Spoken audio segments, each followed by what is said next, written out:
Mesdames et messieurs, bonjour et bienvenue pour cette nouvelle édition de Autour du monde version Afrique pour ce jeudi le 11 février 2021. On commence tout de suite avec cette information. Le président Abdel Fattah el-Sisi félicite le nouveau chef du gouvernement et le nouveau président du conseil présidentiel libyen. Le président Abdel Fattah el-Sisi a eu hier un appel téléphonique avec le nouveau chef du gouvernement libyen, M. Abdelhamid Dbeibeh, le félicitant pour avoir obtenu la confiance des membres du Forum pour le dialogue politique, lui souhaitant ainsi qu'à son frère libyen le plein succès dans le cadre de la préparation de l'autorité transitoire en Libye.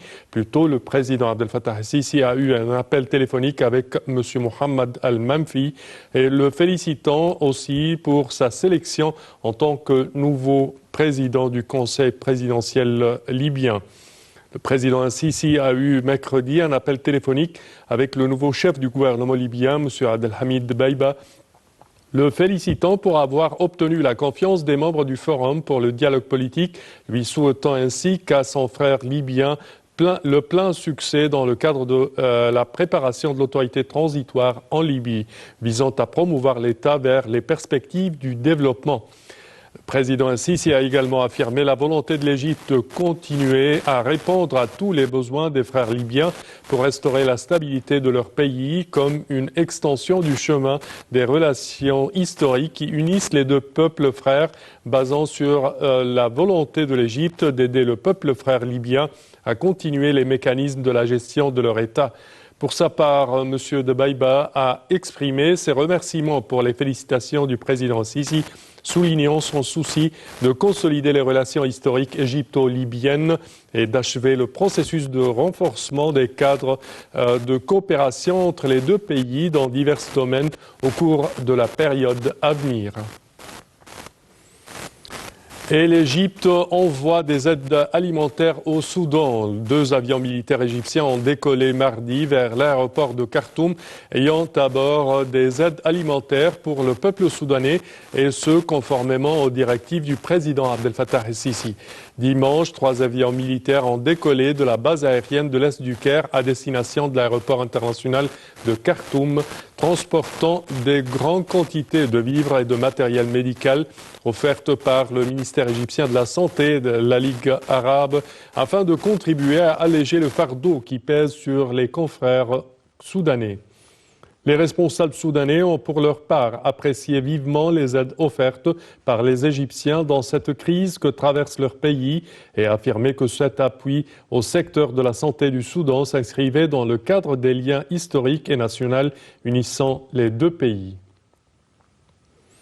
Et Amani Abou Zeid remporte les élections au poste de commissaire de l'Union africaine. La candidate égyptienne Amani Abou Zeid a remporté les élections au poste de commissaire de l'Union africaine pour les infrastructures et l'énergie pour un nouveau mandat qui durera 4 ans. À cette occasion, elle a remercié sincèrement le président Abdel Fattah el-Sisi et le chef de la diplomatie, M. Sameh Choukri, et ses assistants pour le soutien qu'ils lui ont apporté et qui a abouti à son succès. La candidate égyptienne a obtenu 50 voix de vote le plus fort aux élections de l'Union africaine.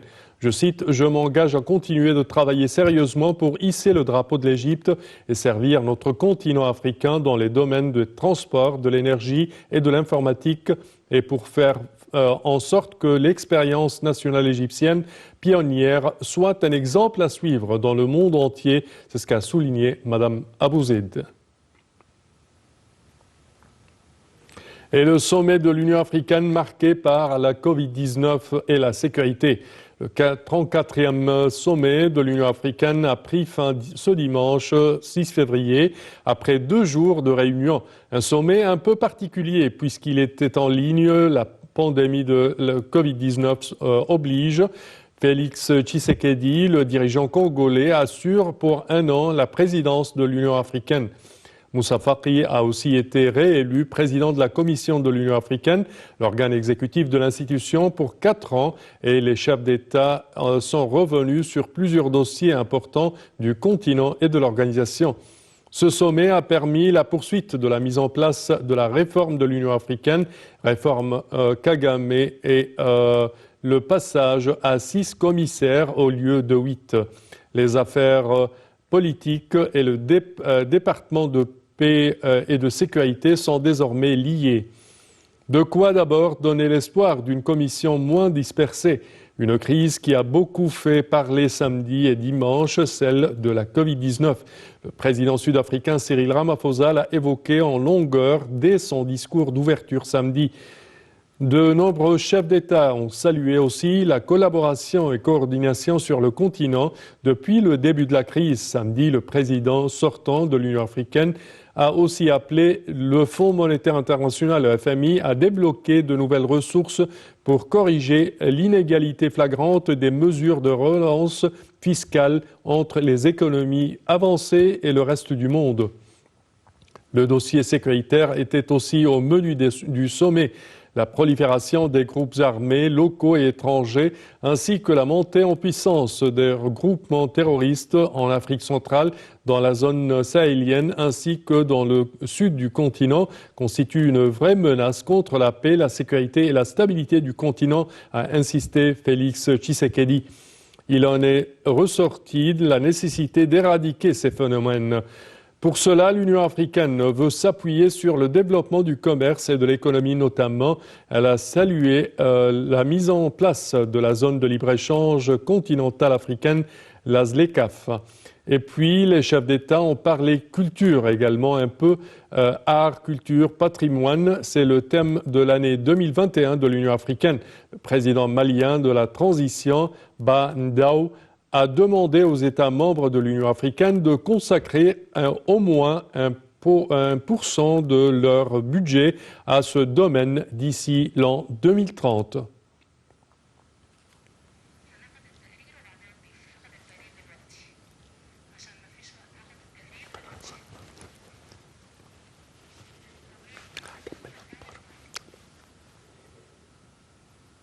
Et l'armée sénégalaise reprend des bases rebelles en Casamance.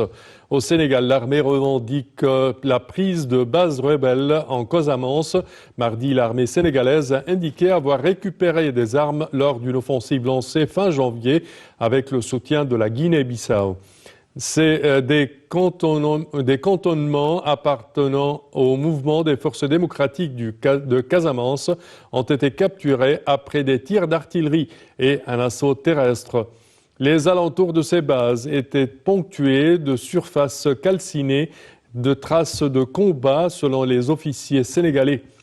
Aucun bilan fiable n'est disponible sur d'éventuelles pertes humaines de part et d'autre. Les officiers sénégalais n'ont pas dit non plus combien de temps l'opération lancée le 26 janvier durerait encore. Après des années de situation de ni guerre ni paix dans cette région fertile et enclavée, l'opération a été déclenchée à la suite d'exactions commises contre les populations par les rebelles, c'est ce qu'ont déclaré les officiers.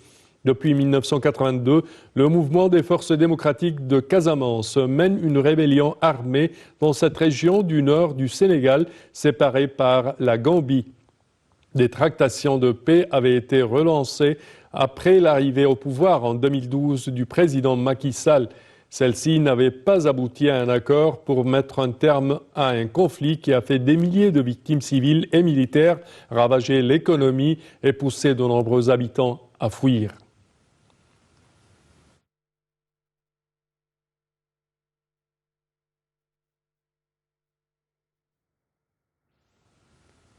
Et à présent, il est temps pour jeter un petit regard sur le monde.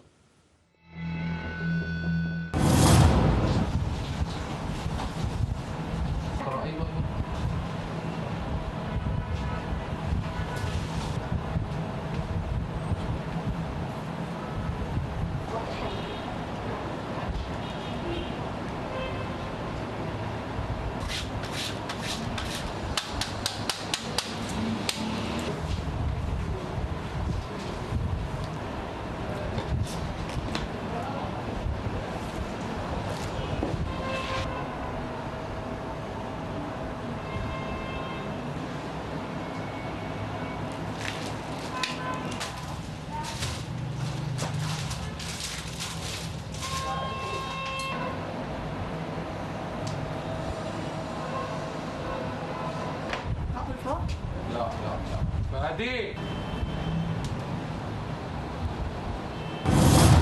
الملك فرنسا كهديه، اللي جاب مكانها الساعه وضع الوقوف، وواحده اللي هي الاوزيري دي.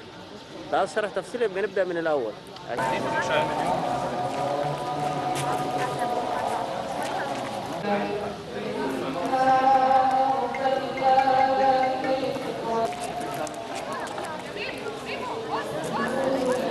في تأمين صح، قال لي بص لو في كلب وصل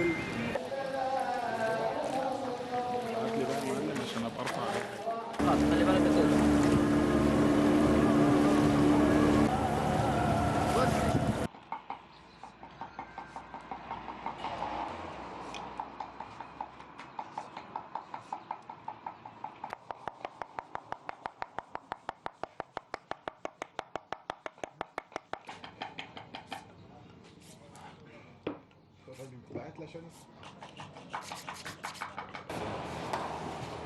رقم اثنين، انا دلوقتي عندي فرص كثير علشان انا سبحان الله الحمد لله.